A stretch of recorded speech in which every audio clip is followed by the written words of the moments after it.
Assalamualaikum class 9th students, how are you? Hope so that all you are fine. कैसे गुजरी आप लोगों की ईद? मुझे उम्मीद है कि बहुत अच्छी गुजरी होगी। अब आप लोग दोबारा से अपनी स्टडीज़ की तरफ आ जाएं। ईद गुजर चुकी है और आप लोगों ने एंजॉय भी कर लिया है। तो अब हम अपने लेक्चर की तरफ बढ़ते हैं। इस लेक्चर में मैं आप लोगों को एक्सरसाइज 5.2 क्वेश्चन नंबर 3 के रिमेनिंग पार्ट्स बताऊंगी। पिछली वीडियो में मैंने जो पार्ट्स बताए थे उसके बाद वाले पार्ट्स जो हैं वो इस वीडियो में मैं आप लोगों को बताने लगी हूँ। पार्ट नंबर 6, 7 और 8 क्वेश्चन नंबर 3 का कि किस तरीके से सॉल्व करना है। तीनों क्वेश्चंस बहुत इंपॉर्टेंट हैं और शॉर्ट क्वेश्चंस में बोर्ड पेपर में भी आ जाते हैं। तो अब हम अपने लेक्चर की तरफ बढ़ते हैं। ये बिल्कुल उसी पैटर्न पे सॉल्व होने जिस तरह मैंने अपनी लास्ट वीडियो में बताया। आप लोगों को फैक्टराइजेशन करनी है इसमें।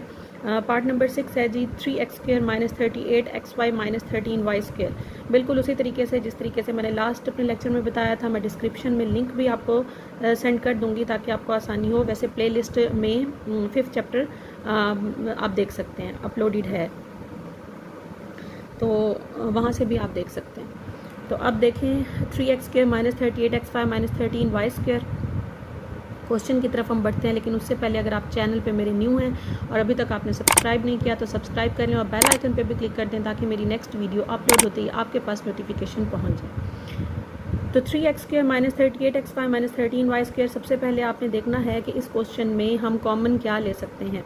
तो हम 3 कॉमन नहीं ले सकते क्योंकि 38 3 के टेबल में नहीं आता, ना ही 13 आता है। तो कॉमन मेथड तो इसमें हम कर ही नहीं सकते। उसके बाद हम सेकंड स्टेप पे देखते हैं कि कोई परफेक्ट स्क्वायर बन रहा है। 3 और 13 फर्स्ट लास्ट वैल्यू जो है वो किसी का परफेक्ट स्क्वायर नहीं है, तो हम उस तरह से भी फैक्टराइज नहीं कर सकते इसको।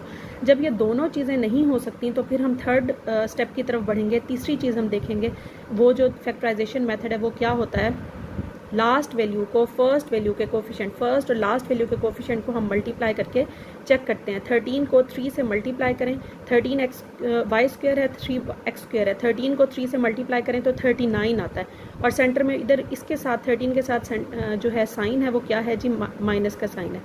अब हमने दो ऐसे नंबर्स चूज़ करने हैं जिनको मल्टीप्लाई करें तो 39 आए और माइनस करें तो 38 आए। इस साइन को हमने कंसीडर करना है। ये फर्स्ट वाली वैल्यू के साथ जो बाद जो साइन है उसको हमने कंसीडर नहीं करना। लास्ट वैल्यू के कोफिशिएंट को फर्स्ट वैल्यू के कोफिशिएंट से मल्टीप्लाई करके आपने चेक करना है कि क्या आता है। 13 3 का क्या होता है जी, 39। अब दो ऐसे नंबर्स कौन से होंगे जिनको मल्टीप्लाई करें तो 39 आए और माइनस करें तो 38 आए। ये मैंने लिखा। वो दो नंबर्स हैं जी 39 और 1।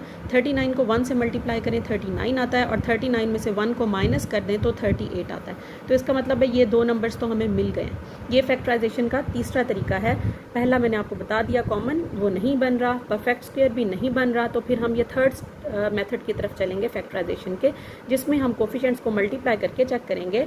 दो ऐसे नंबर्स हमने चूज़ करने हैं जिनको मल्टीप्लाई करें तो 39 आए, माइनस करें तो 38 आए। वो दो नंबर्स हैं 39 और 1। अब क्या करना है जी, हमने नेक्स्ट स्टेप पे 3x² एज इट इज़ लिख लिया, last value -13y² as it is लिख लिया। सेंटर्ड वैल्यू जो है आपके पास, इसके वेरिएबल को साइड पे कर दिया और 38 को जो दो नंबर्स हमने चूज़ किए हैं वो हमने लिख लेने हैं। 39 - 1, ये वाला साइन हमेशा फॉलो होगा। इधर प्लस का साइन है तो इधर प्लस का आएगा, इधर माइनस का साइन है तो इधर माइनस का आएगा। बाकी ये जो साइन है माइनस का, ये माइनस का एज इट इज़ फर्स्ट और last value as it is.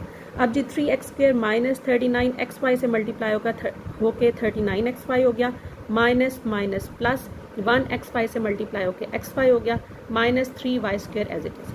अब ये 4 आपके पास वैल्यूज़ बन गई, जो तो 2 पेयर्स बन गए हमारे पास। फर्स्ट पेयर में से हम क्या कॉमन ले सकते हैं, 3x कॉमन ले सकते हैं। अंदर क्या बच गया आपके पास, x की पावर 2 थी, एक x बाहर निकल आया तो एक x बच गया। 3 ऑलरेडी हम बाहर निकाल चुके हैं। 39 3 के टेबल में 13 पे आता है, x हमने y बाहर निकाल दिया तो बच क्या गया, y। यानी हमने कॉमन ले लिया इसमें से क्या, 3x plus as it is आ गया।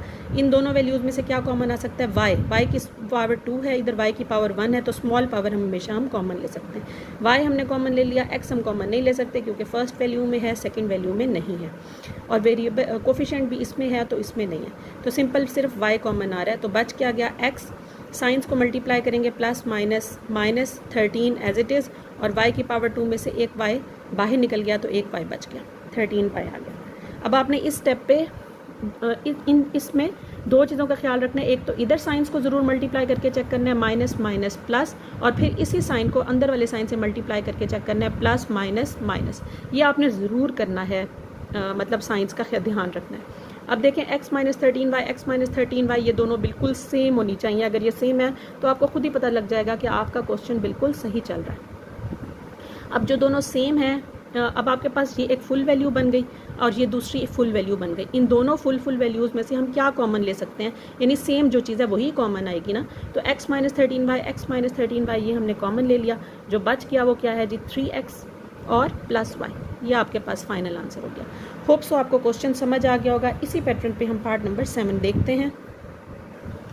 पार्ट नंबर 7 है जी 5x² plus 33xy minus 14y²। First step है, उसी तरीके से हमने देखना है कुछ तीनों वैल्यूज़ में कॉमन है। कॉमन कुछ भी नहीं आ रहा, 5 के टेबल में 33 भी नहीं आता और 14 भी नहीं आता, हम कॉमन नहीं ले सकते। वेरिएबल भी हम कॉमन नहीं ले सकते क्योंकि तीनों में x y प्रेजेंट नहीं है, तो तीनों टर्म्स में, तो अब हम इसमें कॉमन भी नहीं ले सकते। अब सेकंड मेथड क्या होता है फैक्टराइजेशन का, कि परफेक्ट स्क्वायर चेक करना है फर्स्ट और लास्ट वैल्यू का। 5 किसी का परफेक्ट स्क्वायर नहीं होता, 14 किसी का परफेक्ट स्क्वायर नहीं होता, तो वो मेथड भी फ्लॉप हो गया। तो हम थर्ड मेथड उसी की तरफ ही बढ़ेंगे जिसमें हमने लास्ट वैल्यू के कोफिशिएंट को फर्स्ट वैल्यू के कोफिशिएंट से मल्टीप्लाई करना होता है। तो लास्ट वैल्यू का कोफिशिएंट है जी 14, फर्स्ट वैल्यू का कोफिशिएंट है 5। 14 मल्टीप्लाई विथ 5 आंसर इज 70। अब हमने दो ऐसे नंबर्स चूज़ करने हैं जिन्हें मल्टीप्लाई करें तो 70 आए, और आपको मैंने बताया ये लास्ट वैल्यू के पहले वाला साइन हमने देखना होता है, माइनस करें तो 33 आए। वो कौन से दो नंबर्स ऐसे हैं जिन्हें माइनस करें तो 33 आए और मल्टीप्लाई करें तो 70 आए, क्योंकि 14 5 का क्या होता है 70 होता है। वो दो नंबर्स आपके पास है जी 35 एंड 2। 35 को 2 से मल्टीप्लाई करें तो 70 आता है, 35 2 70 एंड 35 माइनस 2 इज़ 33। 35 में से 2 को माइनस करने से 33 आता है। अब हमने नेक्स्ट स्टेप की तरफ बढ़ते हैं। First value as it is, last value as it is, ये साइंस भी हमने एज इट इज़ लगा लिए और ये सेंटर्ड वैल्यू की पार्टीशनिंग कर ली, एक्स वाई वेरिएबल को साइड पे कर लिया और 35 माइनस 2 ये जो दो नंबर्स आपने चूज़ किए थे वो लिख लिए। मैंने अभी आपको बताया पिछले क्वेश्चन में भी कि जो साइन है वो ये वाला कंसीडर करना है हमने, लास्ट वैल्यू से पहले वाला, तो ये माइनस हमने सेंटर में लगा दिया। अब हम क्या करेंगे, 5x² एज इट इज़ 35 को xy से मल्टीप्लाई किया, 35xy आ गया, प्लस माइनस माइनस 2 को xy से मल्टीप्लाई किया, 2xy आ गया, minus 14y² as it is. 4 values बन गई तो हमने पेयर्स बना लिए। फर्स्ट ब्रैकेट में से हम क्या कॉमन ले सकते हैं, हम 5 कॉमन ले सकते हैं और x की पावर 2 है, इधर x की पावर 1 है। x की पावर 2 और x की पावर 1 में से स्मॉल पावर हमेशा बाहर निकाली जाती है। y कॉमन नहीं ले सकते क्योंकि फर्स्ट वैल्यू में y नहीं है, तो 5x आपने कॉमन ले लिया। रिमेनिंग क्या है आपके पास जी, इधर x बच गया और 35 5 के टेबल में 7 पे आता है, x ऑलरेडी आप लोग बाहर निकाल चुके हैं, y आ गया साथ ही। माइनस इस सेकंड ब्रैकेट में क्या कॉमन ले सकते हैं जी, 2 कॉमन ले सकते हैं क्योंकि 2 के टेबल में 14 आता है। y की पावर 2 है यानी y² है और y की पावर 1 है, तो स्मॉल पावर y की 1 है, वो हम हमेशा कॉमन लेते हैं। स्मॉल पावर जो होती है, जो रिमेनिंग वैल्यूज़ हैं वो क्या बच गई जी, x बच गया और 14 2 के टेबल में 7 पे आया, y की स्क्वायर में से y चला गया तो एक y बच गया। अब यहाँ हम साइन को ज़रूर देखते होते हैं, माइनस माइनस प्लस, ये हमने साइंस ज़रूर चेक करना है मल्टीप्लाई करके, यानी इधर देखना है कि क्या बनेगा, चेंजिंग क्या होगी।